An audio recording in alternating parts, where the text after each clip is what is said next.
And hello and good morning. I'm David Boles.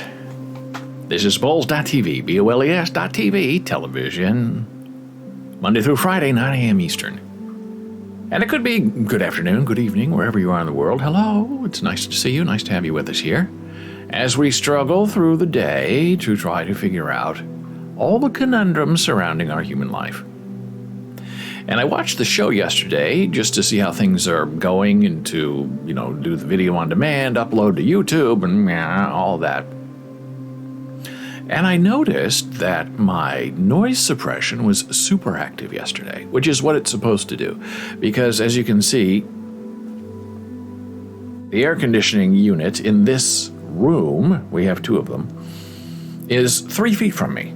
And yesterday it was on a lot because it was a little hot in here.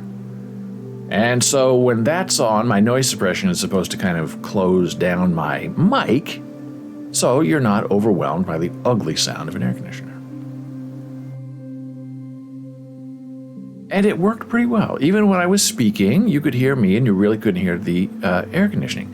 But when it got interesting was in the silences.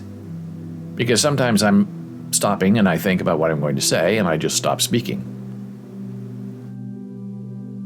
And for me, the sound is still there constantly because of the way I'm monitoring this.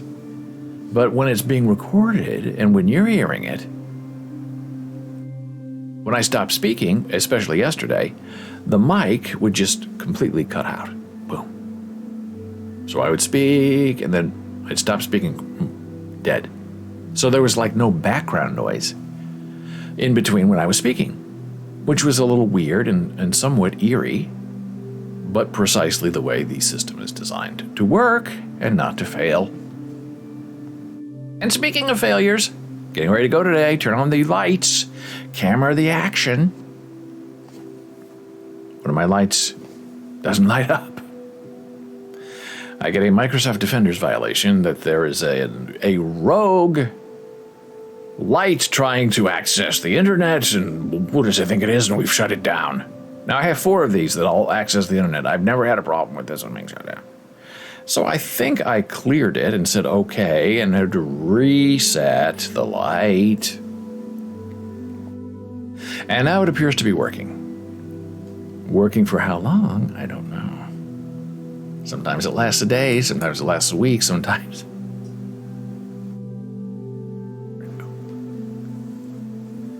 From moment to moment, that's the excitement of Windows 11. And audio, live stream, video broadcasting. So yesterday we talked a little tiny bit about David Cassidy and child stars and living up to expectation and how some can do it and some can't and most cannot, because when you're a child star, everyone dotes on you and gives you money, and then you become older and you learn your parents have stolen all your money, even though they're not allowed to, and you have to deal with you're no longer tiny and cute anymore. You're just this big, ugly adult that just kind of fits in everywhere else. And so we're talking about David Cassidy and his relationship with his father, Jack Cassidy,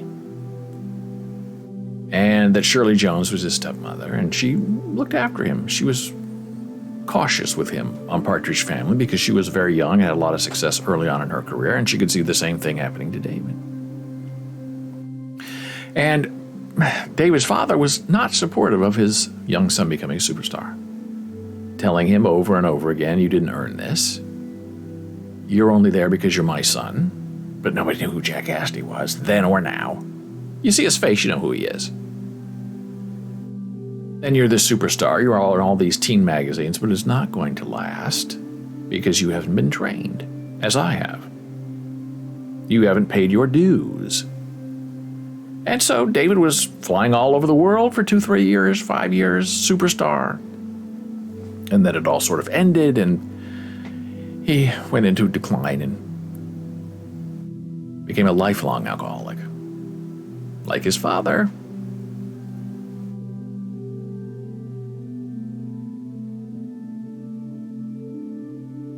So that made me think, here we go. I lost my page for a moment, of the Partridge Family and who they are and what they've done. And what they sort of mean to people of a certain age who grew up in the 70s. Well, this is one of their big, fun albums, The Partridge Family, Sound Magazine, Shirley Jones and David Cassidy. And you can see Shirley Jones, it was her show. She was the star of the show until David Cassidy took over and became the superstar that he was and is. And this is one of their albums, Sound Magazine, and it was very creatively produced. You opened the album and it was like a magazine, a press kit. It had stories about them. It had little trinkets in it. So it's like you were opening up a National Enquirer or a Star magazine to read about the Partridge Family, but it really was a big album. Fun, very unique. I Woke Up in Love This Morning was one of their big hits. Echo Valley 26809, Predating Tommy Two-Tone, and 867-5309, and other songs. But I wanted to share with you just very briefly my favorite song from this album and of all the Partridge Family albums and songs, and they have several big hits, is one that was not a big hit, but one that David Cassidy sang beautifully. And it's this song. On the album, there's the actual album that's in that press kit thing. Number 3, 24 Hours a Day. Beautiful, beautiful song. It is David Cassidy. It is the Partridge Family. It is the 1970s. More than any other song that the Partridge Family recorded together, 24 Hours a Day is the, for me, emblematic song of the time, of the period, of the television show. Now, sometimes that song is hard to find, and I think it is a spelling problem. Because most people, if they want to find the song they heard on the show, will type in 24, the numerals 24 hours a day, and nothing will come up. You have to spell out 24, TWENTYFOUR, to find the song, which I think is one of the problems of why people don't know the song, because they can't find it. So if you're in your favorite music thing and you type in Partridge Family and then type in TWENTY and then do a search, you'll find the song. So that's my sort of riff on David Cassidy and the Partridge Family. Wonderful show, hilarious show. It still holds up really well all these years later.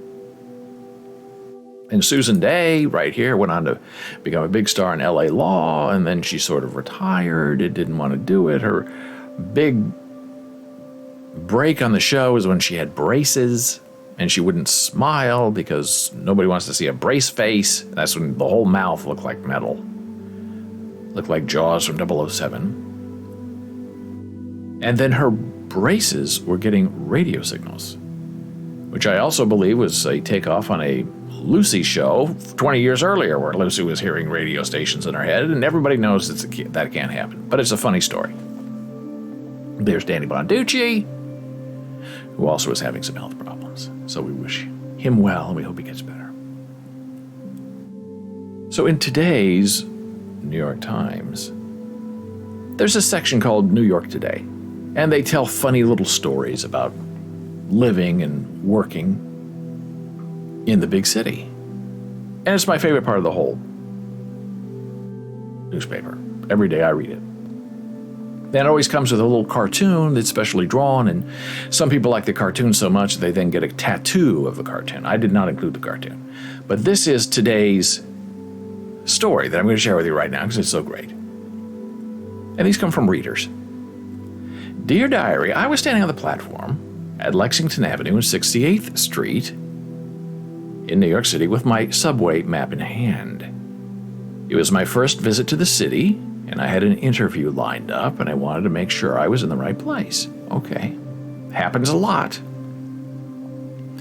And this person said, I turned to the man next to me. Sir, I said, do I get the number 6 train here? There is no such train, he answered.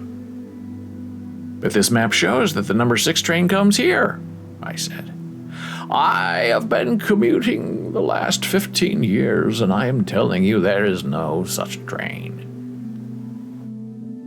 And as he said that, a 6 train entered the station. Sir, I said, you said there is no number 6 train, but here it is.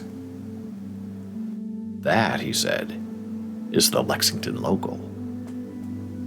Now that is a New York joke, and a mean one too. But the old-timer's now a 15-year-old person, 15 years, that's not an old-timer in New York. The old-timers go back to the 30s and the 40s. And for as long as I've lived here, no one calls any of those trains by their real names, by their ancient names, by their dead names. No one calls the 6 train the Lexington local, nobody. So this person's giving that kid a hard time, which was not very nice, not very New York. Because I've always said if you get lost, if you're in trouble, you can go up to a stranger and say, I'm lost, I'm in trouble, will you help me? And they will help you. And this person was very polite asking for help, and the guy kind of didn't help him at all. And when the trains come into the station, there is a giant, lighted, colored number or letter that is the train. Lexington local, IRT, IND, they don't appear anywhere on the trains anymore. So he was messing with the guy. So then I said, hey, to myself, hey, why don't you just take a look at the New York City subway nomenclature? Okay. And so I did. And this is what the train insignia look like now. Downtown in Brooklyn, uptown the Bronx. Which is nice. It tells you which way the train is going. Are you going uptown or downtown, which is very important. Are you going into Queens or out of Queens? Hard to know sometimes. Sometimes you have to ask and find a kinder stranger than that gentleman did. And you can see they are lettered and numbered. The A, C, B, and D go down, and uptown is the 1. But the history of these trains is very interesting. Line, service, and color. Midtown 57, Coney Island. On the Q train. But when we get to the history of it, diamond signs and circle signs. Despite its efforts towards a single identifier, for each service, the MTA has adopted a variation of a signage practice that began with street railways, in which a variant service is identified with a special color or symbol on the route number signs. This has been implemented on the subway by the use of diamond services. Now, nobody in New York really knows this. They sort of figure it out, but it's not clear. Since a route number or letter is ordinarily presented inside a circle, variants of the same service are shown in the same letter or number inside a diamond shape. So do you want the purple 7 train in a circle, or do you want the purple 7 train in a diamond? What's the difference? Nobody knows and nobody cares. If the 7 train comes, get on.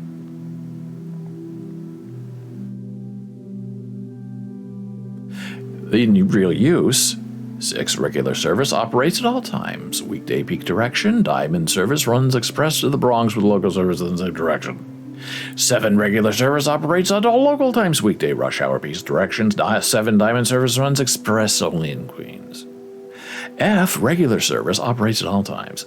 Weekday rush hour peak direction, F diamond service runs express in Brooklyn. Nobody knows. Nobody cares. If the train comes, get on. Really, that's what it is sometimes.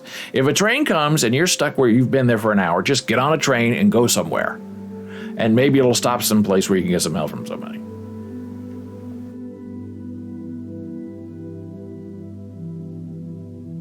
Now this is what that guy in that New York Times article was talking about. Primary trunk line, IND 8th Avenue line, IND 6th Avenue line, Crosstown line, BMT Canarsie line. I mean, come on now. Nobody knows any of this anymore.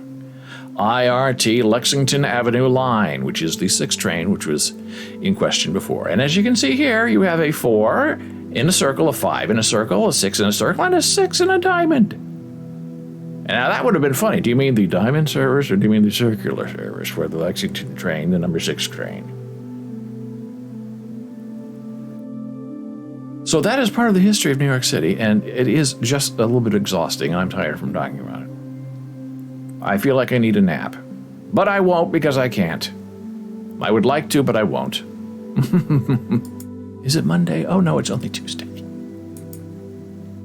Wednesdays are my hardest day, by the way, because it's like, am I going to get there or not? I think I'll get there, but I might not get there. And then Thursday, we're coming down, and Friday is just fun because you're wrapping up all the stuff you didn't think you'd get to. Now let's talk about virility, virality, viralness, and being kidnapped. Virtually and virally. Now this is a little hard to read. Let me see if I can make this a little bit bigger. Okay, that's better. Threats and bluster play a key role in most online attacks. Ransomware has its ransom note. Trolls threaten to ramp up the pressure. Tech support scammers insist your PC needs urgent assistance. And, hey, some take it a step further. Leaning in with a more direct approach, ranging from death threats to sextortion, and even kidnap claims. These tactics have been around for a very long time. You can reach back to 2007 and look in amazement at the 419 death threat. In 2013, we had pretend hitmen threatening murder unless victims paid $25,000 to survive their non-existent wrath. A little terrifying. Kidnap scams involve making a phone call to a victim and telling them a loved one has been taken. There was a movie about that, wasn't there? With Liam Neeson? Taken, tooken, takering. Threats of violence soon follow, unless a ransom, typically in the form of a wire transfer, or iTunes Apple Cards, is paid. The most disturbing aspect of these calls is that scammers play recordings of screams in the background, pretending it's your loved one.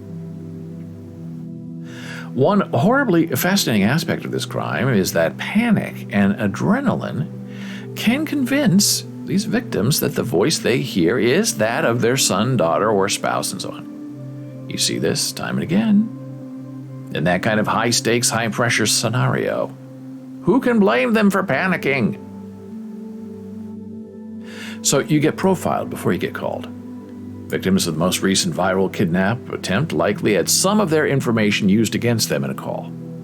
Scammers pretended to have someone's mother held hostage, with the threat of never seeing her again. Sadly, the ruse was made more convincing because the caller ID displayed as the recipient's mother's phone number. Somehow, somewhere, they were able to connect two relatives and their cell numbers. The already convincing impact of the scream recording would be amplified by the recognizable number. Oh my goodness, it must be my mother calling. At this point, it's game over. Oh, Gordon says. In Pulp Fiction, in an early scene, two characters discuss how you can just walk into a bank with a mobile phone and tell them, "We have your daughter," and rob the bank that way. The other character says, "Well, where do you get the daughter?" And the first says, "You don't actually need the daughter, just the threat of it." Of course, that wouldn't work now because everyone has a phone. That's a good point. It's a long-running scam.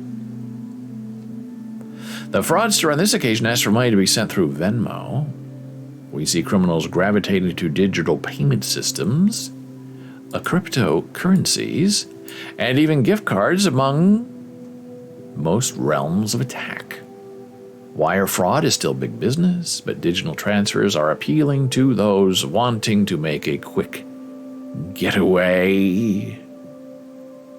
On this occasion, the victim is $900 out of pocket, and that's before we consider the significant psychological impact of a supposed kidnap phone call. How do you avoid kidnap attempts? Never post news of upcoming travel dates and locations online. People do that all the time. Oh, I'm going on vacation for 3 weeks. My house will be open. I hope nobody comes and breaks in.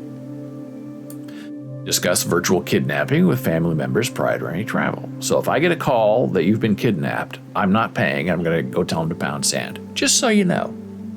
Daddy loves you. Have a password that family members can use to confirm a loved one is really in trouble. The password is avocado. Be careful how you use it, because if you invoke it, I'll know you're in trouble and I'm not paying. Be wary of providing financial information to strangers over the phone. And I understand people get scared. That's why you just today don't ever answer the phone. Oh, Mom's calling. I hope she's not kidnapped. Hello, Mom. We've kidnapped your mother. Oh, no. How could it be? How did I know? Keeping cell phone numbers private on any website is a must. Posting photos of your vacation in real time, live streaming. Set up a private Instagram and share it with close friends and family only. Don't leave contact details of family members stored in easily compromised email accounts. Lock them down with whatever additional methods are to be had. Two-factor authentication and password managers are a good place to start. Completely agree. And we've talked about Authy before. We've talked about 1Password before. Lots of ways to protect yourself out there. 1Password to unite them all, and then you don't have to remember any other password ever again, because it's all stored for you, automatically filled in, and all the passwords are different. They are not repeated. And now we're taking our very first blood pressure break of the day. I will see you in a moment.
And we're back from break. I'm David Boles. This is Boles.tv, BOLES.tv. Looking very romantic today. The lights in the back are a little subdued. It's kind of a light blue instead of a bright pink or a bright green, which makes the whole thing look scarier. But that's okay. Together we are strong. We are not sad or disavowed. Hey, Netflix. Big trouble. Saw this yesterday and thought, oh my, this really doesn't sound good. Here's a list of everything Netflix lost since those devastating first quarter earnings. Now that is a story, because people tend to love Netflix for whatever reason. I find it's okay, it's interesting, but now that they're going to sell advertising, I'm very worried. So, they lost 200,000 subscribers in the first quarter of 2022. Now that's really painful. First loss in a decade.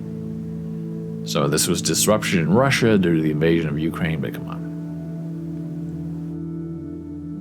Down 2 million? Mostly it's because Netflix is realizing a rapidly maturing marketplace in Canada and the US. The company was down 600,000 subscribers. The sudden impact of that not-so-sudden reality has Netflix expecting to lose another 2 million subscribers by the time it reveals its second quarter results in July. Ooh. And people know that's coming. The price is down 47%. Painful. Market cap is down to $68 billion. Painful. They've lost their prestige, which is interesting, because how do you account for that? How do you quantify prestige? It's immeasurable. Along with all that cash, Netflix has also lost cachet. The streamer no longer has swagger, and the markets no longer has confidence. Netflix was seen as unbeatable until it wasn't. Well, Netflix was always going to be beatable because they didn't have anything. They started out as a competitor to Blockbuster by sending you DVDs at home. Then you could keep them for as long as you wanted until you returned them. And you could get more. And then they decided to make their own shows, but you will never be able to make up for 50, 60, 70 years of your competitors creating content that is both beloved and immortal. And if you have a lot of money, you can try to get caught up, but you're not going to get caught up for very long. They've lost 150 employees. 1 week ago today, Netflix laid off 150 employees. More layoffs are expected. As we explained on earnings, our slowing revenue growth means we are also having to slow down our costs of growth as a company. Oh, it's painful. And in the wake of falling short, they're getting rid of animation, scrapping multiple animated titles, including Ava DuVernay's Wings of Fire, Meghan Markle's Pearl, Bone, Anti-Racist Baby, With Kind Regards from Kindergarten, and Stumped, Racism, Anti-Racism, and Yo.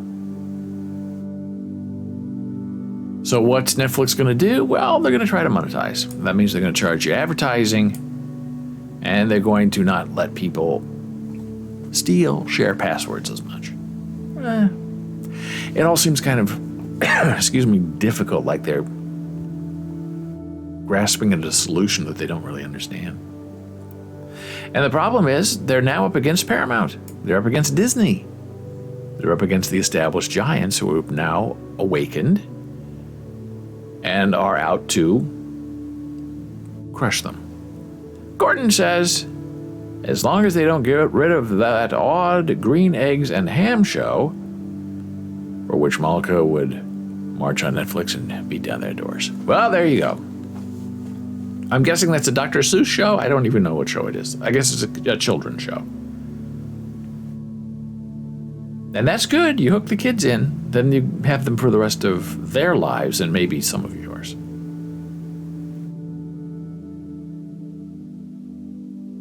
But Disney's going to be hard to beat because they have all the kids shows and the Star Wars stuff and the Marvel stuff and. They're a conglomerate. Gordon says it is a funny show based on Dr. Seuss's book. Very loosely based on it, mind you. Oh, that sounds fun. Is it live action or is it animated? Because the animated stuff they're getting rid of. Maybe it's a Muppet thing. Muppets seem to be popular. And HBO now has their own HBO Max and debuting. Totally animated. Very cool. Well, I hope it survives. It'll have to. Nobody wants Imulka Rebellion. So I don't know how they get out of this. The two big shows they have weren't really, Netflix inspired. Tiger King and Squid Game. Those are sort of outside projects that they just happen to kind of hook into. And now they've already milked the Tiger King for a second season, which was ridiculous. And now they're doing another Squid Game, but they killed all their most popular players. Unless they say the whole thing was a dream and bring them back. I mean, they have to bring back that young woman who got stabbed in the stomach. People are crazy about her. So maybe she has a twin sister. Bring her in for revenge. And the bad guy with the tattoo on his neck, fabulous. And the woman who grabbed him and took him over, fabulous. Come on now.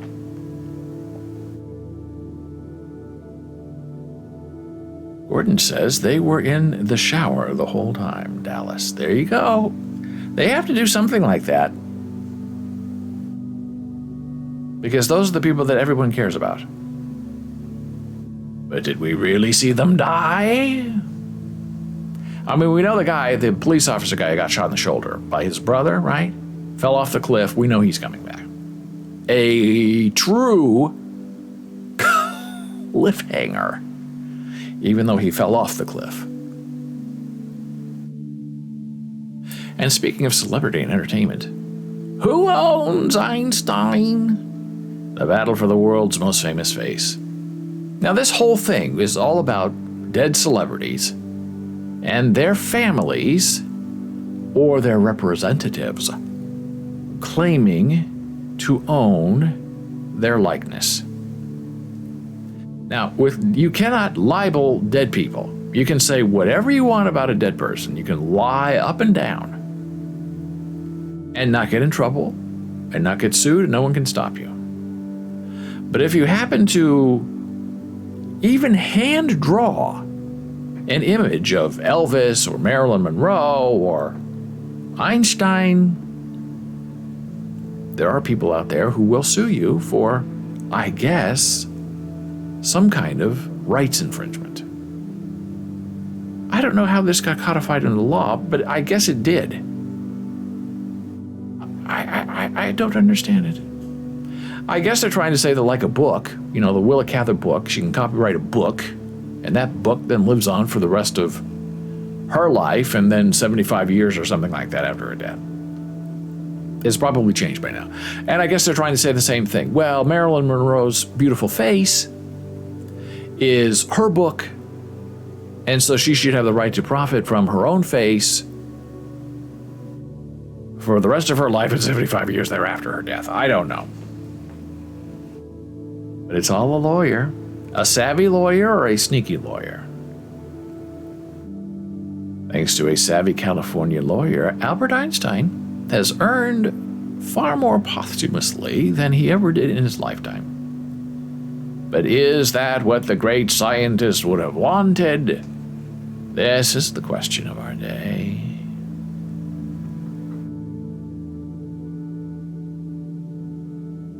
In July 2003, the physicist and Pulitzer Prize-nominated author Tony Rothman received an email from his editor bearing unwelcome news.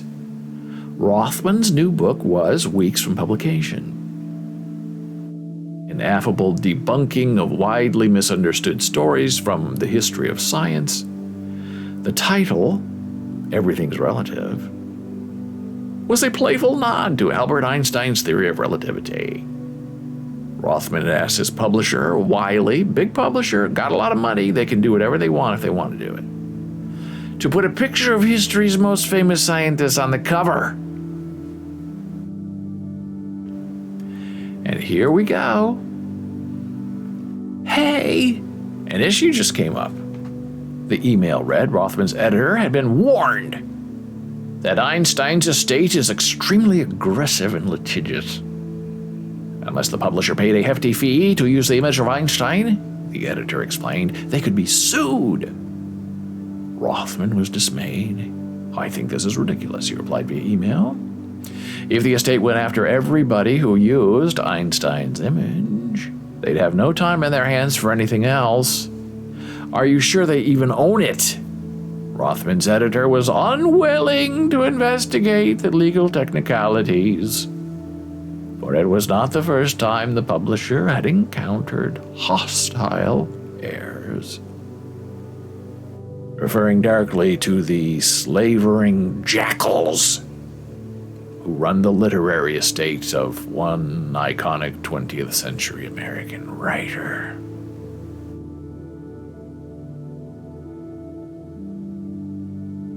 So here's how that happened. Einstein died in 1955. In Article 13 of his last will and testament, he pledged that his manuscripts, copyrights, publication rights, royalties, and all other literary property would, upon the deaths of his secretary, Helen Dukas, and stepdaughter, Margot Einstein, pass to the Hebrew University of Jerusalem, an institution that Einstein co-founded in 1918.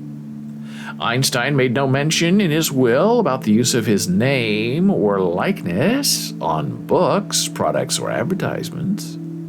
Today, those are known as publicity rights. But at the time Einstein was writing his will, no such legal concept existed. When the Hebrew University took control of Einstein's estate in 1982, however, publicity rights had, become a fierce legal battleground worth millions of dollars a year. And there are families that go to these lawyers and these agencies, and these talent agencies represent dead people. Pictures, likenesses of dead people. It's fascinating. I don't understand it.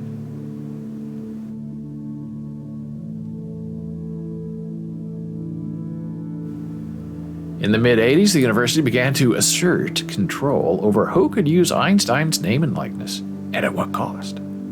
Potential licensors were told to submit proposals, which would be assessed by unnamed arbitrators behind closed doors. An Einstein-branded diaper. No. An Einstein-branded calculator. Yes. Anyone who did not follow this process or defied the university's decision could be subject to legal action. Sellers of Einstein-themed t-shirts, Halloween costumes, coffee beans, SUV trucks, and cosmetics found themselves in court. The university's targets ranged from hawkers of market stall novelties to multinationals such as Coca-Cola, Apple, and Walt Disney, which in 2005 paid $2.66 million for a 50-year license to use the name Baby Einstein on its lines of infant toys. Hoi.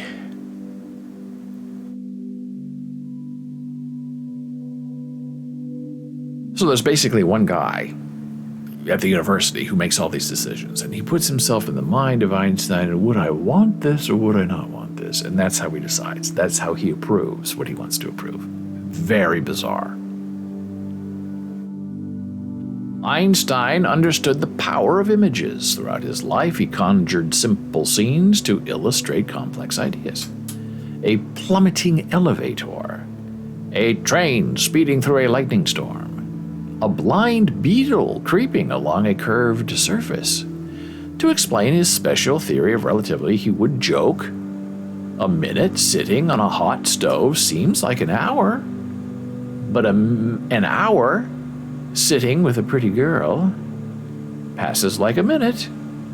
In time, he too would become a signal, the purest embodiment of that enigmatic quality of genius.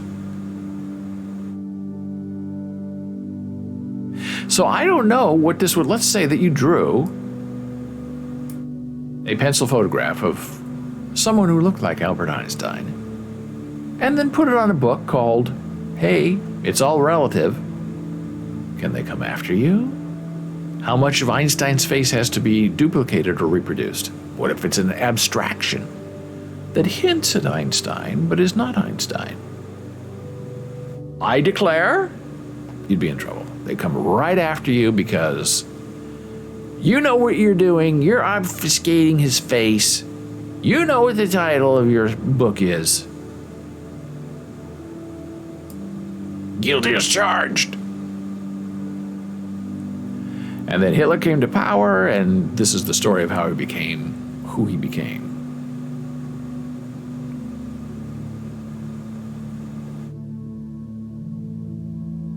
And this is where it gets interesting. While researching the law, Richmond, this lawyer who invented this whole scheme of celebrity faces, found a case involving the son of Bela Lugosi, the Hungarian-American actor best remembered for his performance as Dracula.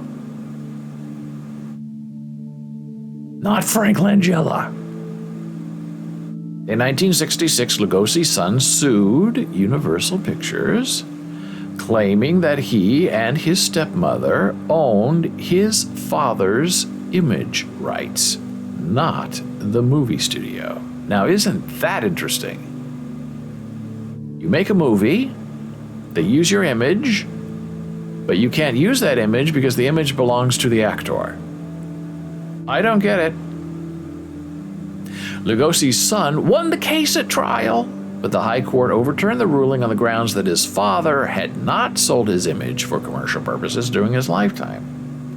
Richmond deduced then that the heirs of any celebrity who had sold his or her image during their lifetime had a claim on publicity rights. An opportunity to test this theory came up a few months later, when Richmond learned U.S. Postal Service planned to produce a commemorative stamp in honor of W.C. Fields' 100th birthday. Now, nobody today knows who W.C. Fields is. I know him, Bill Fields. He played an alcoholic, comedy, very funny guy, excellent writer. One of my mentors, Peter Stone, was childhood friends with W.C. Fields. W.C. was the old guy, and Peter Stone was the young kid. Bill, he called him. Super genius, loved him to death. He says, the kindest person you'd ever meet in your life. So, this lawyer lodged a complaint with the Postal Service mentioning the High Court's judgment in the case of Lugosi.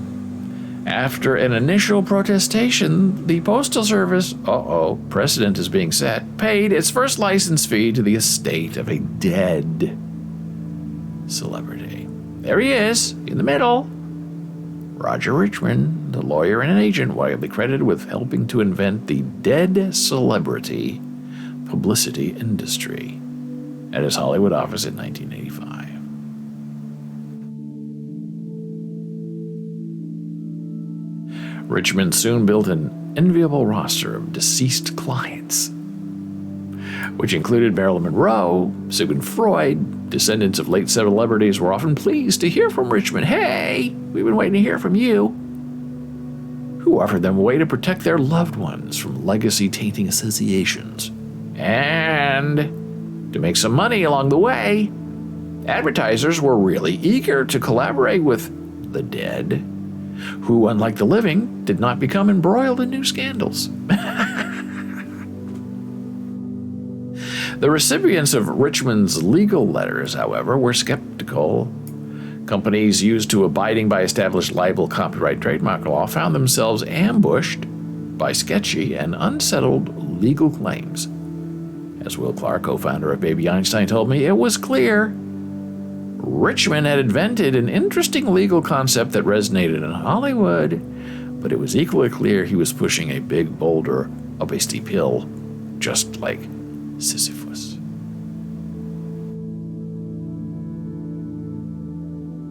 To add to his legal threats, W.C. Field's grandson, Everett, suggested that Richmond draft a celebrity rights law. Oh boy.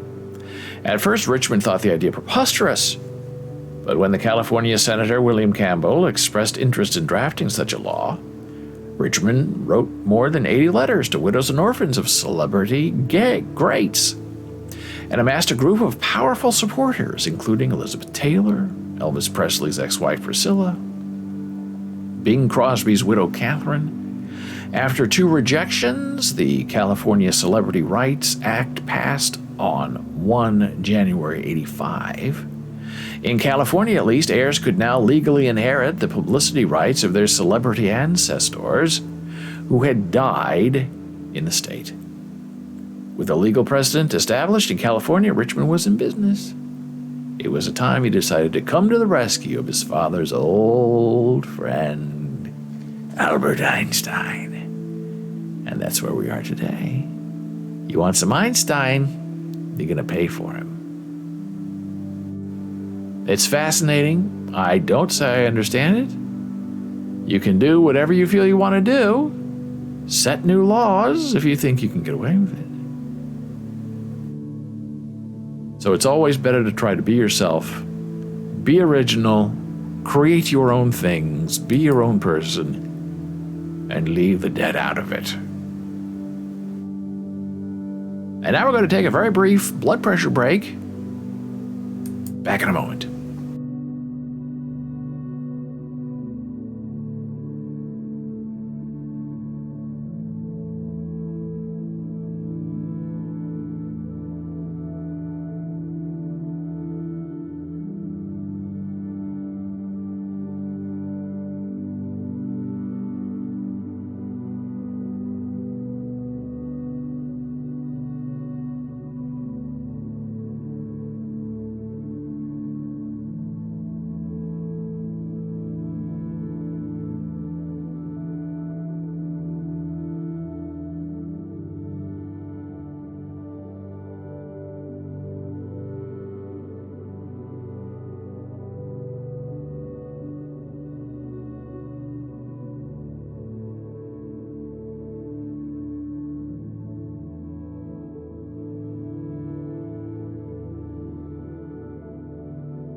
And we're back from break. I'm David Boles. This is Boles.tv. Boles.tv, Monday through Friday. Right here, 9 a.m. Eastern. And when we were on break, our old instigator friend, Commissioner Gordon, asked the following provocative question.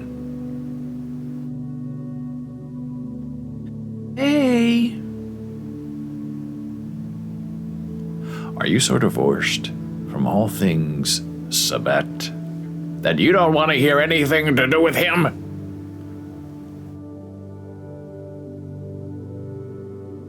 Yes and no. Sabet and I broke up. I blocked him on all my social media because he threw me off his server for no good reason. But that said, I'm always interested in what's going on. So what's going on, Gordon? I have a feeling something's going on, and you're about to tell me. And you'd better start it with hey. And then when we're done talking about that, I'm going to talk about Eric Bentley for just a moment. It's a very interesting person with a very curious and odd life, which is probably what we're all somewhat in search of, I suppose.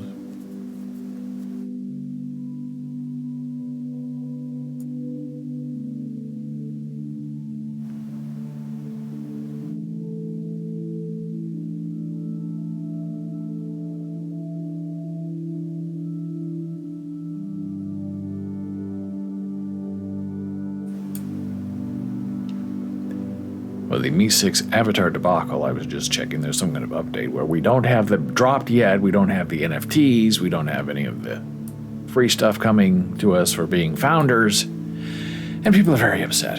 But Mi 6 was a little broken into last week, and they did not drop their avatars because they were dealing with an emergency and they're not really communicating, and now they're going to communicate with an AMA this afternoon. But people are getting very tired of their AMAs. Hey, Gordon. Two things. One, I discovered just now. One of his lines of NFTs is going to be made very physical, in the form of stuffed animals, which I hope Malka will not see because she will want them all. I wonder, is it the Pixo Pop stuff? That was in the pipeline that was supposed to be coming. In fact, I think I can almost show you what one of them looks like because it just happens if it's still here. Oh, it's not there anymore. It's the Pixo Pop. Yeah, I have one. Let me go see if I can find it. And they're very cute.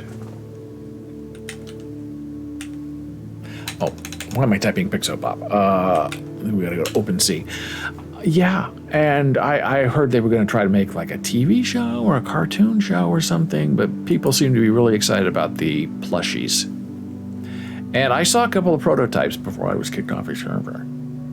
And cute. Very, very well done. Where's my Pixo Pop?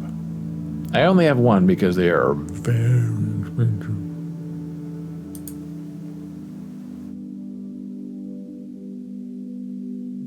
And I could sell it, I suppose, but not now because there's no money in it. This is my Pixo Pop R2-D2. And they're bunnies. They're darling bunnies, and they're all dressed up as different sorts of things. Super cute. Pixo Pop. Hey.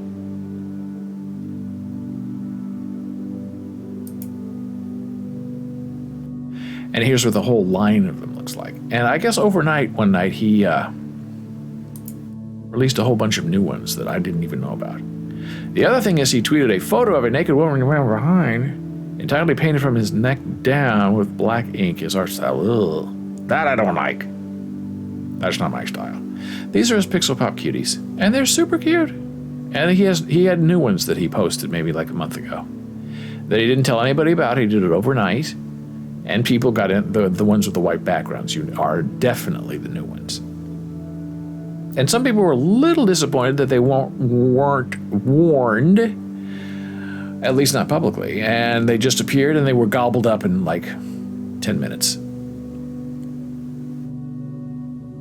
So they're definitely cute. Sabet is very talented. Just not very nice for kicking me off his server for no good reason. Poor server management is the reason, I have now learned. But someone's managing the server, and someone's telling the server what to do. Oh, that's cute, the Spider-Man one. I don't know how new that is, but that's very cute. Super cute. How much for that, let's say? If someone were selling. Super cute.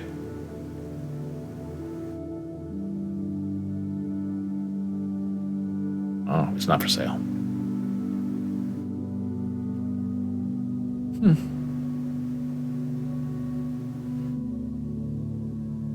So it was originally 1.1 Ethereum, and then it sold for 0.03 Ethereum. Now that suggests something going on. Someone's paying a debt. Why? Devaluing the deliciousness of a pixel pop cutie.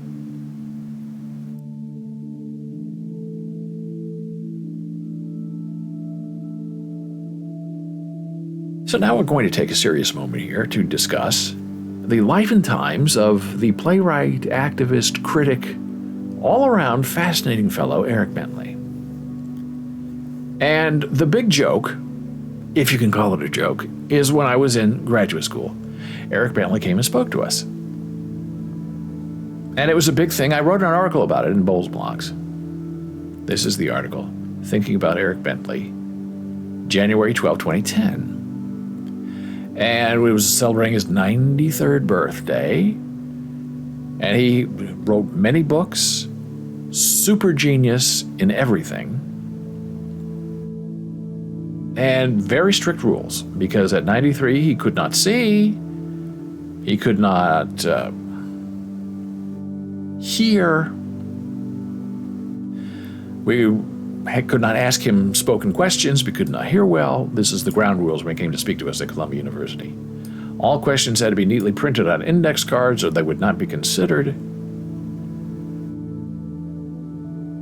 We could not ask follow-up questions because Eric also had an eye problem, which you could not see when the questions were coming and where they were coming from his audience.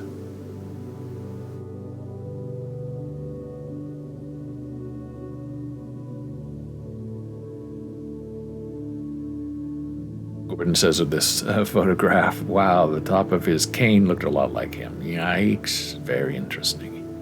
But a very interesting, very important person in the history of what we'll call the modern drama. And he was very strict and very brutal. And I remember that day at Columbia.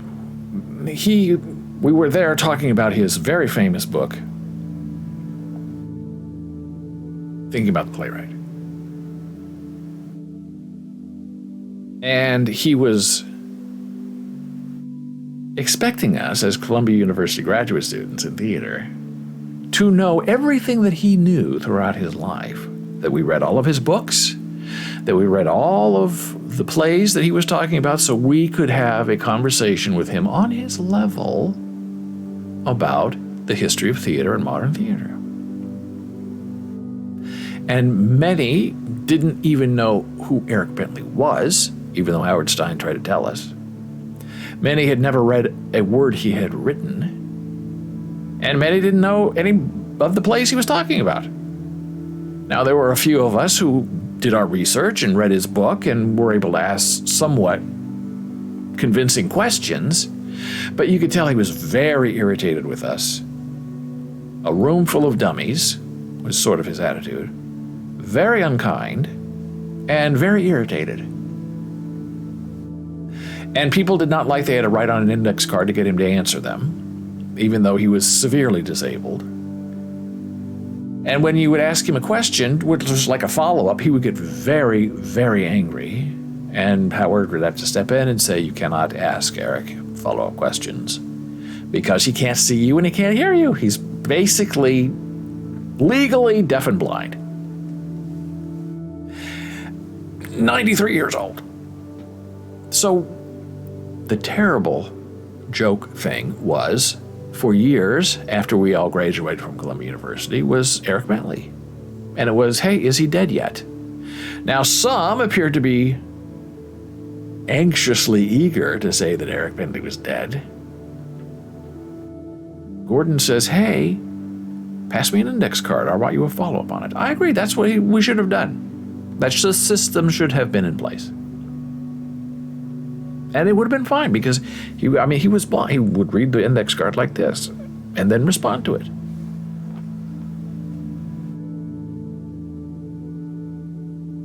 And the answer was always, for years, no, he's not dead yet. Eric Bentley's still alive. What? Eric Bentley's still alive? He was 93 years old. How could he still be alive? He's such a hateful, mean person, some people said. Not me. I thought he was interesting. I loved Eric Bentley. I loved that I got to meet him, and I got to shake his hand, and I got to say I know Eric Bentley. It was important to me. And then time and tide changes. Life takes over. You lose connections. People stop making bad jokes because their life has become a bad joke. I'm not speaking about myself. And Eric Bentley dies, and you don't really hear about it. So here is the New York Times article.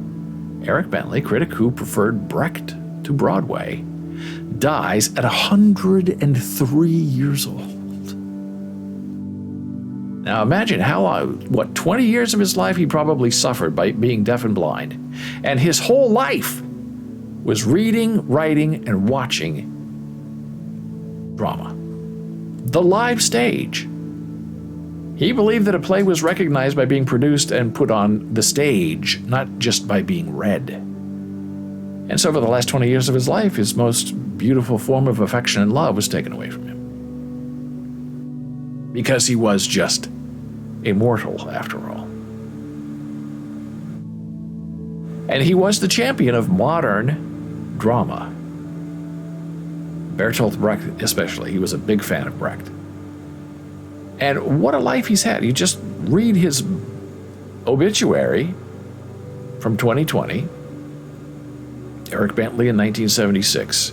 He taught, he wrote plays, he was an influential theater critic, as well as a scholar, author, and playwright, who was an early champion of modern European drama and unsparing antagonist of Broadway. Hallelujah. Died on Wednesday at his home in Manhattan. He was 103 years old. And I believe his apartment was a 12-room apartment. If you can believe that. Now, you can only get those if you're 103 years old and you got your apartment in 1930. His son, Philip, confirmed his death.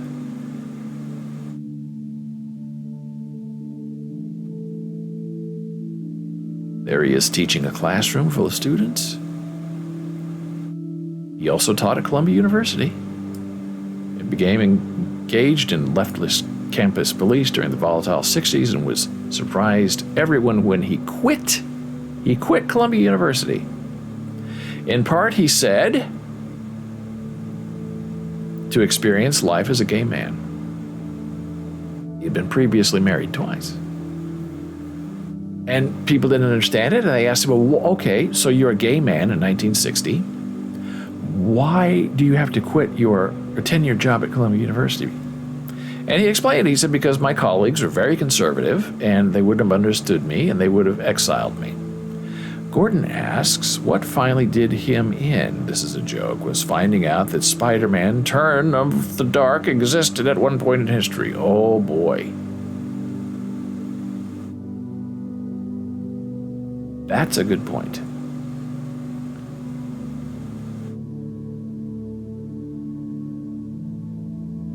Mr. Bentley's 1946 essay collection, The Playwright as Thinker, did for modern drama what Edmund Wilson's Axel's Castle done for modern poetry. It established a map of territory previously obscured by opinion and rumor. So he has put his imprint on American thinking and American drama and dramaturgy, and there is no one like him now. John Simon, who used to review for, New York Magazine, tried to have the same bite as Eric Bentley, but not the same intellect.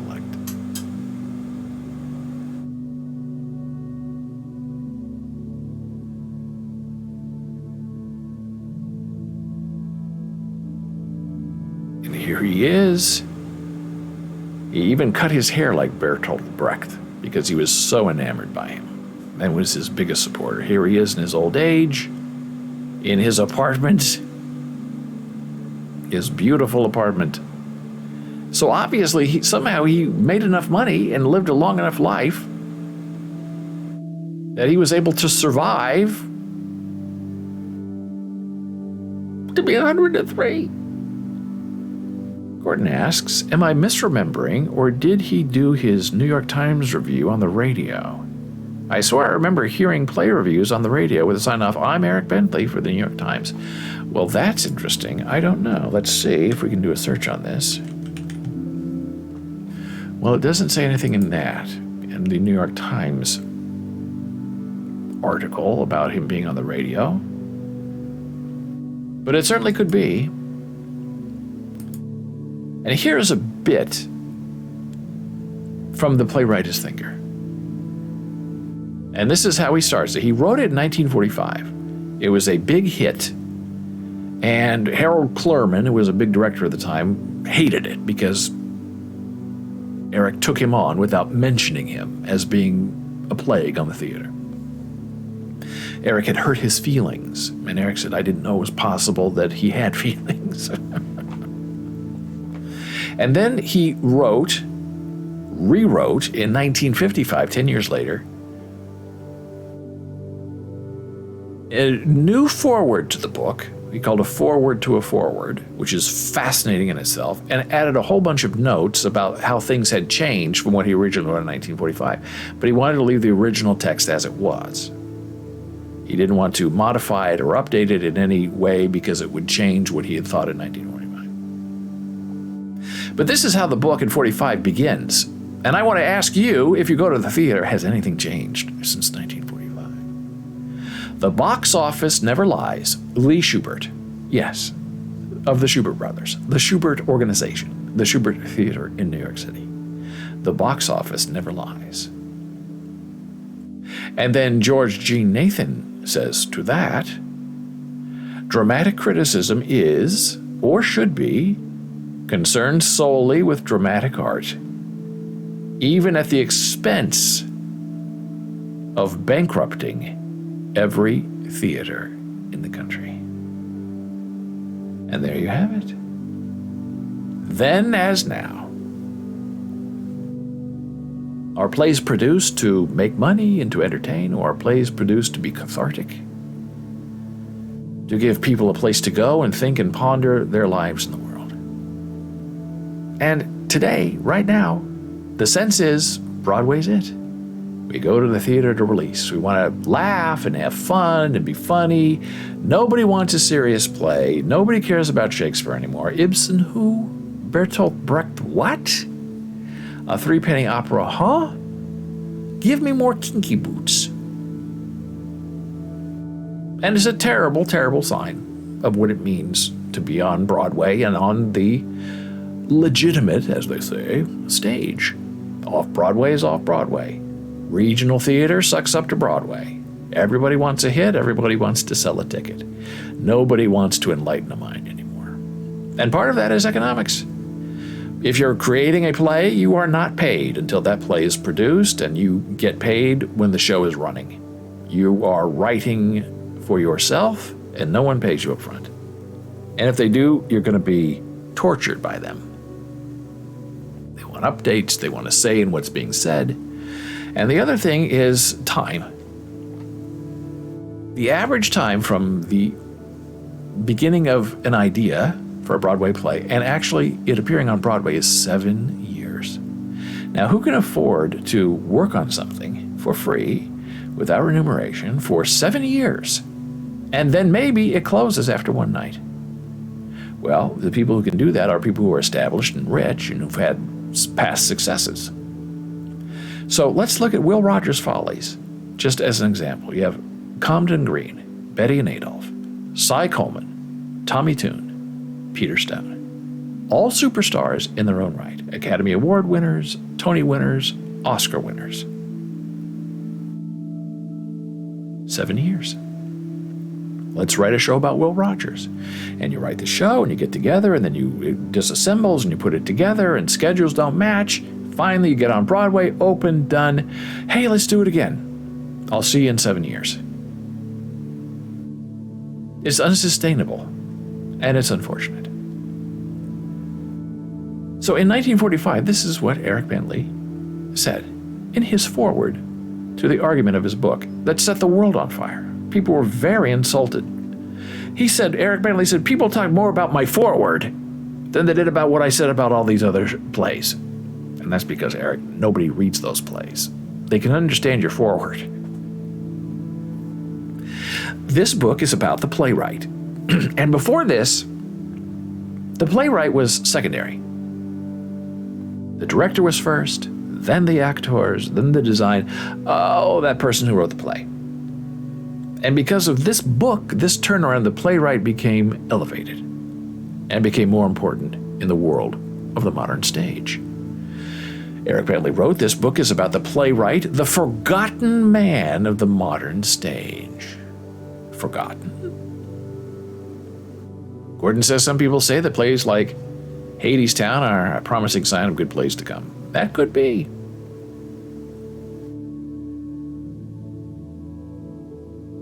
Eric Bentley says, this book is about the playwright, the forgotten man of the modern stage. Forgotten? I shall be told that he is far from forgotten, that he occupies a recognized place in an industrial hierarchy.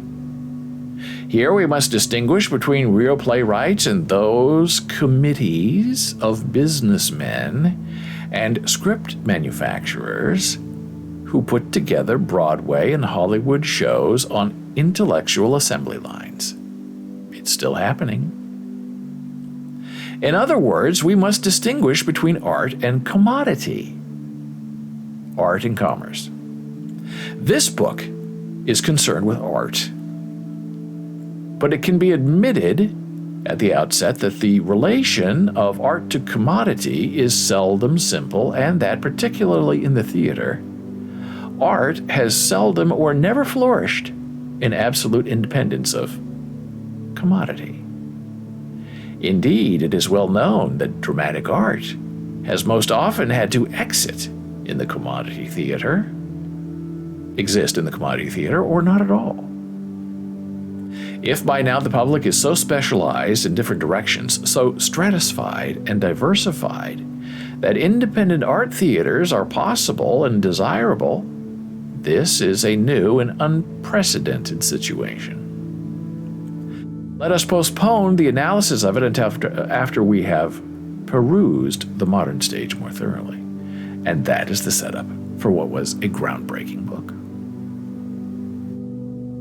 And then Eric Bentley lived his life. And then, in 1987, he wrote a whole new book.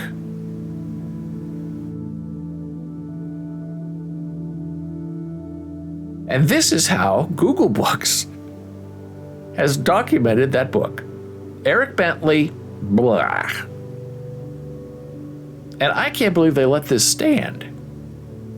This is supposed to be the front of his book. And this is very clearly a scanning error. This is what it looks like when you are scanning a book cover and you take the book cover off the scanner at the wrong time. You get nothing. This is what the book is supposed to look like. Eric Bentley, his photograph, thinking about the playwright. Right? Now his famous book from 1945, The Playwright as Thinker. 1987, he writes, Thinking About the Playwright, which is a reversal. It's very interesting. Comments from 4 decades. Published by Northwestern University Press. Big university, important press. And this is how Google has indexed that book.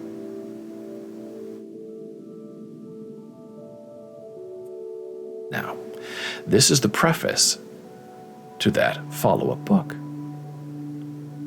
that he wrote 40 years later. Playwright is not only the subject of this book, But I'm using the title Thinking About the Playwright, not so much because I wrote a book called The Playwright as Thinker long ago, as because the theater has remained for me a playwright-centered universe.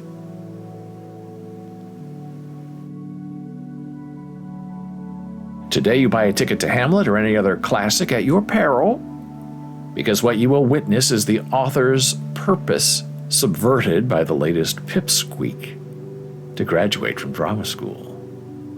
There may even be a discussion afterwards in which the graduated director will call the atrocity he has committed a metaphor, or perhaps a concept. When Agamemnon was produced by the New York Shakespeare Festival in the 70s, the program, as I recall, acknowledged, lower down the page, that Aeschylus had written it, but announced at the top that it had been conceived by Mr. Blank Blank Blank, the director. Gone is the modesty of Sam Taylor in the filming of Taming of the Shrew by William Shakespeare, with additional dialogue by Sam Taylor. Aeschylus may, in some sense, be allowed to have delivered the baby, but it had been conceived 9 months earlier on the seacoast of Romania. And that is still going on today, from the 70s to the 80s to the 90s, where directors believe they are the author of the play. That without them, the play does not exist. Without them, the playwright is powerless and infantilized. And the new push is for directors to now press, demand a share of the author's royalties. And that was an issue even on the Will Rogers Follies in 1990. Tommy Tune wanted part of the author's royalties, and most of the authors said no. And then some magic was done behind the scenes, and Sam Cohn, the agent, gave up his share to placate the director's request, as I understand it. That was told to me by Peter Stone himself, so if it was wrong, it was wrong.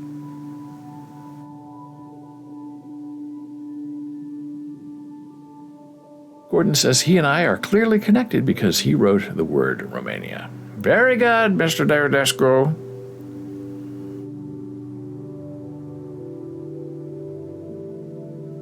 And then here's a really interesting piece of what drives and drove Eric Bentley.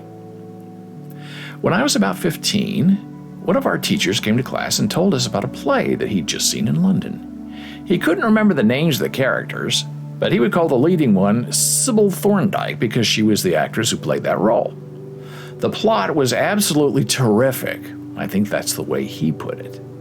The plot was absolutely terrific, and the play ended with Sybil Thorndike's son going mad on stage, with poor Sybil Thorndike unable to make up her mind whether or not to keep her promise, which was to give him poison.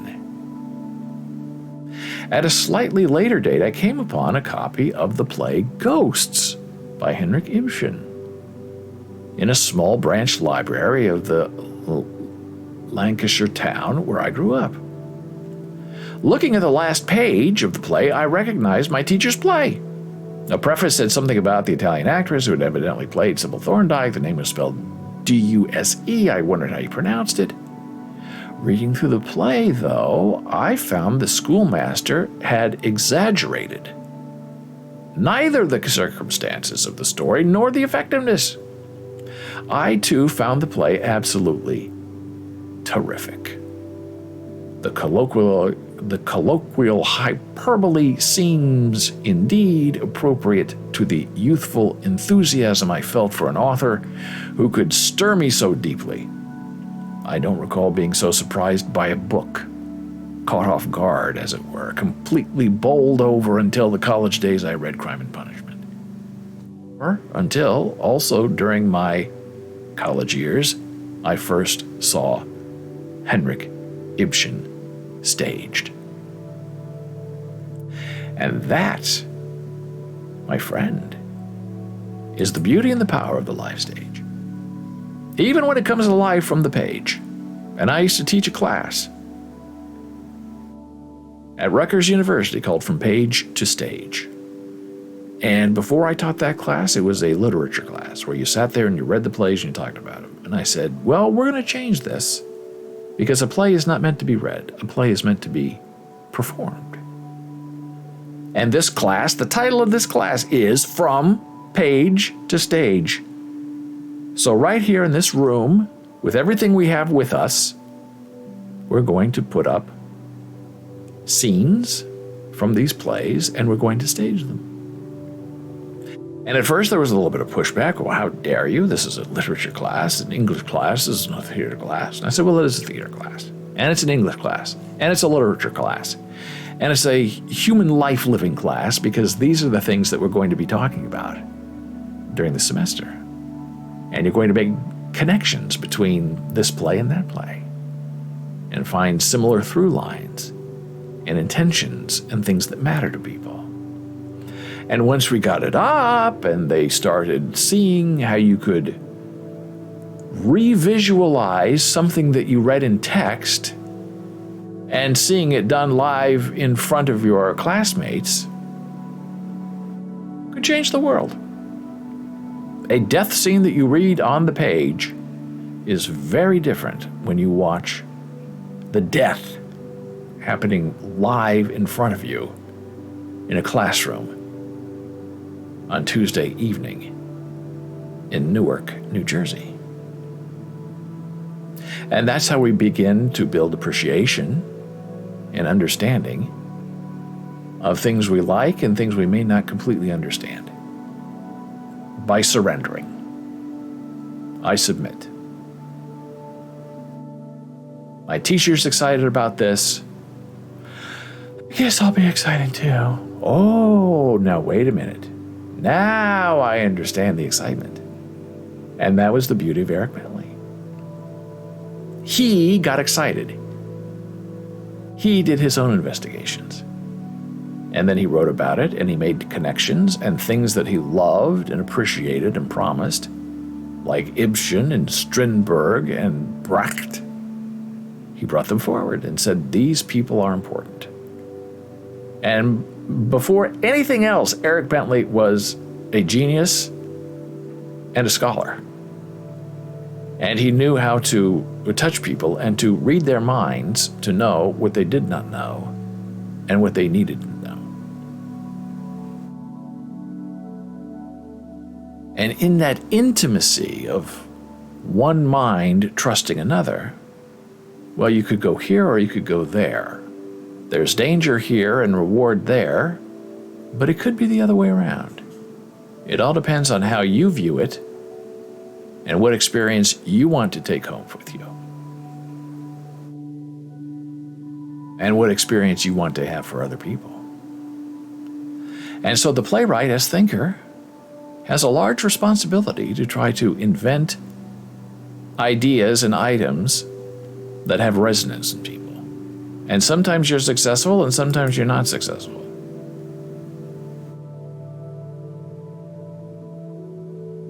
And you want to jump from your seat and you want to reach out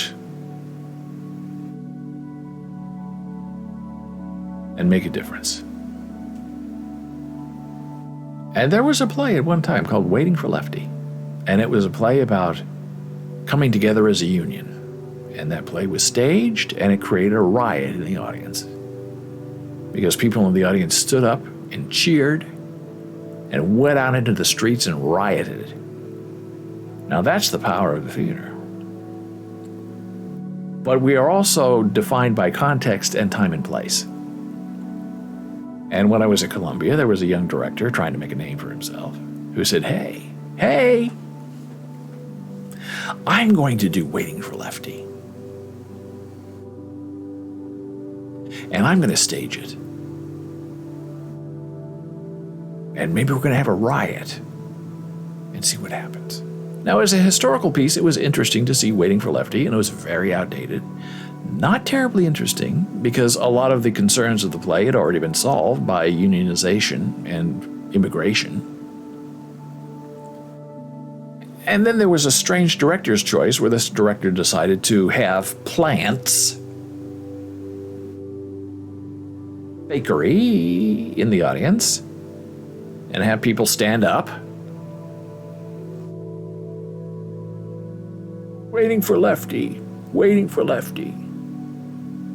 pretending to be upset by the play, modified by the got up and left the theater, suggesting a riot in the street.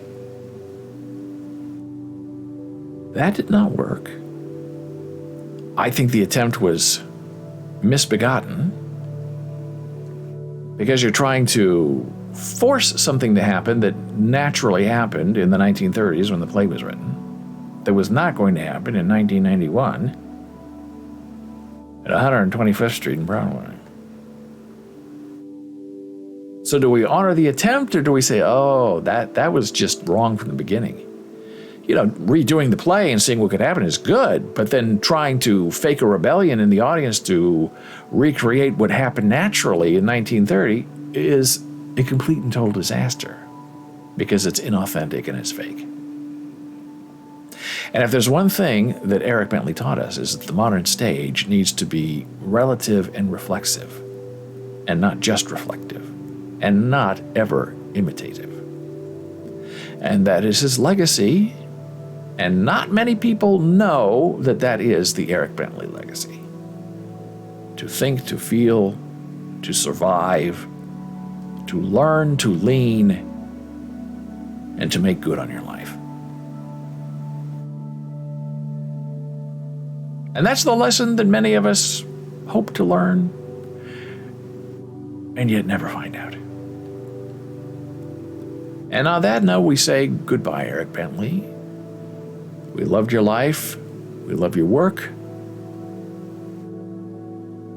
And we're glad we finally have the opportunity to say thank you. And that's the show. I thank you for being here and contributing and chatting and being a part of the show. You have a question for me, you can find me online and email david@boles.tv. Jana Marie is jana@boles.tv. If you're on Facebook, you can find us at regular old BOLES. On Instagram, we are Boles Books. On TikTok, Boles TV. And here's our Discord server. If you dare to join us and chat with us live using your voice, it's always available. Just contact me for access. So until tomorrow at 9 a.m. Eastern, I wish you a wonderful day, a great evening, a heartfelt nap.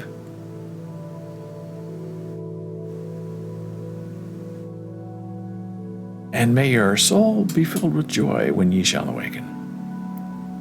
Gordon just said, I just took a phone call. People say bye-bye? Yes. I admit I still say bye-bye. I thought it was a Midwestern thing. Everybody I know who is from Nebraska always says bye-bye. I try not to. But I do. And I'm sorry you had to go through that.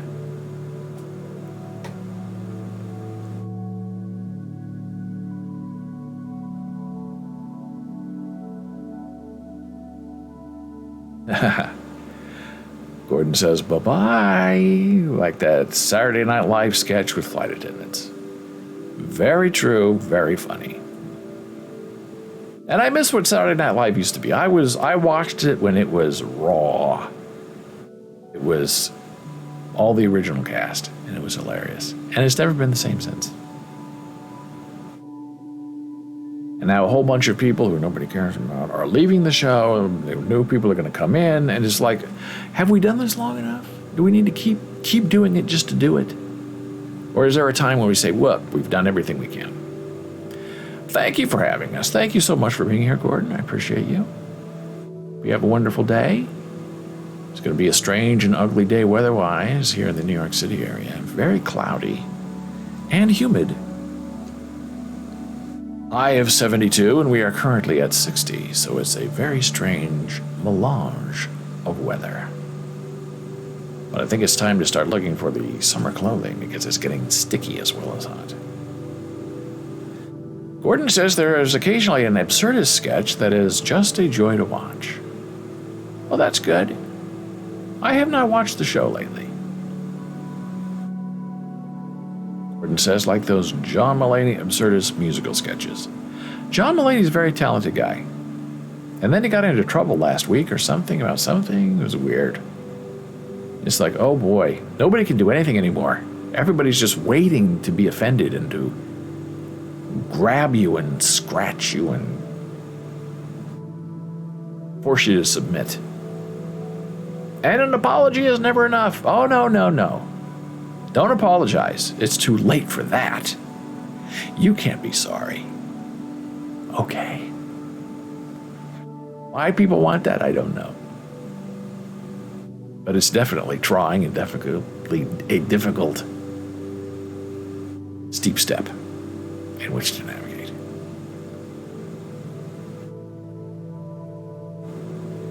So I thank you for being here. I'll see you tomorrow.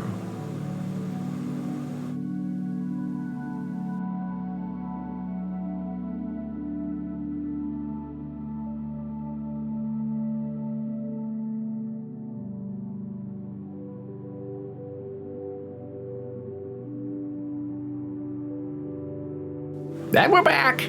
Because Gordon said something really good and interesting. That's the beauty of a live show, and delayed. Sometimes I say things here and it doesn't show up for 30 seconds on my iPad. So I just have to learn to be patient in case Gordon or someone is saying something. Gordon says, well, step one, Dave Chappelle made a rather untoward remark, regarding trans folk. And then step two, John embraced him and had him do comedy with him, which I suppose is a misstep. That's right.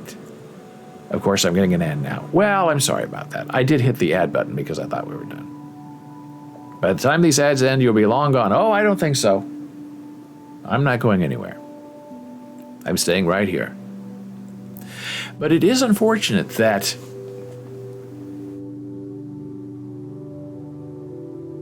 these people who want to punish other people have made John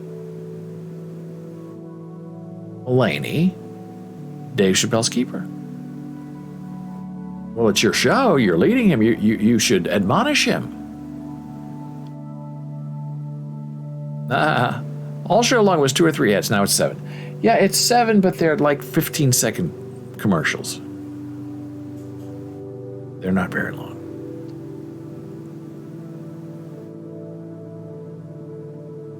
And so Dave Chappelle misbehaves, and Dave Chappelle doesn't care. So these people who want to punish this say, well, Dave Chappelle doesn't care. We've gone after him before. So let's pin this behavior, even though he didn't do it, let's pin it on John Mulvaney.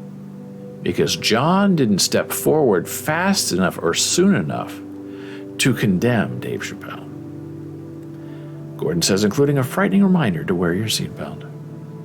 Thank you so much. And it's unfortunate you can't win. You try to do the right thing, try to behave, try to talk to Dave Chappelle, open him up to conversation. You are made the goat, and it's your fault. Because you didn't stand up to Dave Chappelle and call him on it. Even though maybe you agree with Dave Chappelle. Maybe you don't agree with Dave Chappelle. But you're going to be blamed for it. Because it happened under your watch. You were in the same room. Gordon says this happy family is chugging Mary Ruth's liquid vitamins. Very good. The ads have closed on my end, so it's only going to be a moment more. And we love the play-by-play in the ads, by the way.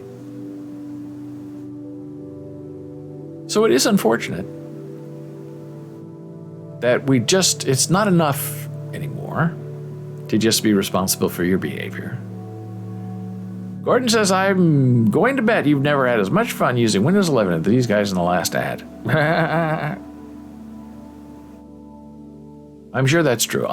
There's a big update coming of Windows 11 that I am terrified of, because I finally sort of have it kind of working. But every time there's even a little bit of an update, everything goes off. And I don't know. I hope I can recover. Gordon is back. Thanks for hanging out for me. Yeah, so we're just saying, hey, it's unfortunate that John Mulvaney is held responsible for what Dave Chappelle says. And they do that because Dave Chappelle doesn't care. He's made that clear before. I don't care what you say. I have my opinion. Right or wrong, you can't tell me what I'm saying can't be said. And that's what people want. They want to control Dave Chappelle. So Dave Chappelle says, I'm not playing that. So these people say, oh my gosh, Dave Chappelle isn't responding to us. He's not giving us no attention. Let's go after John. Let's pin it on him. Even though he didn't say it, he was in the room. He was standing close to Dave Chappelle. Let's make John responsible for what Dave Chappelle said. And if John doesn't condemn him, then we will condemn John. I mean, it's just absolutely outrageous. And now the news is, hey, did you hear what John did? No, what'd he do? He didn't correct Dave Chappelle.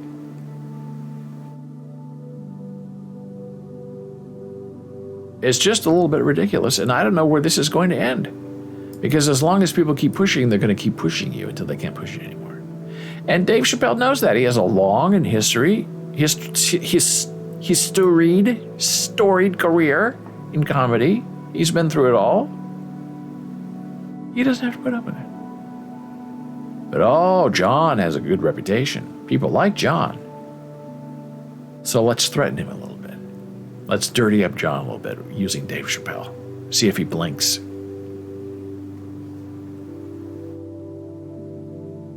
So that's a good point, Gordon. We came back to make it. Even though we missed our last blood pressure break. And there are things breaking in our pants, if you know what I mean. Gordon says, an opinion is I do or don't like pineapple on pizza. Saying, well, this person says they identify as trans. They are wrong to say so. I have a hard time seeing that as an opinion. It's very interesting.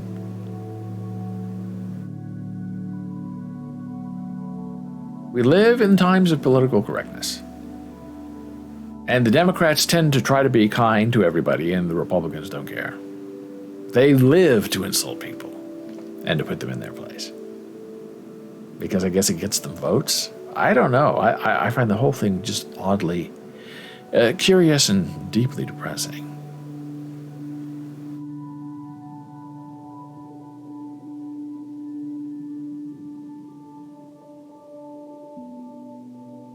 And now I guess we've come to the end of our time together. Gordon, if you have something else to say, share it now. Or hold your peace for a few hours and we come back tomorrow.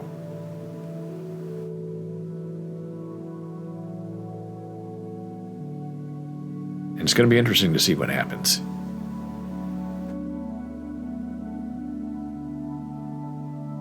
Gordon says, I'm in a group, as I emailed you, for the Trevor Project. And it's something we can discuss tomorrow. How many people struggle to come out? We can wait till tomorrow when the sun will come out. Good. That sounds great. We'll discuss that right at the top of the show. And we'll open it to Mr. Gordon, and he can say what he wants to say, or he can email me, and I can start it that way. It sounds good to me. Very happy to hear about it. Get the word out. Get some consequence out. So people know what's happening.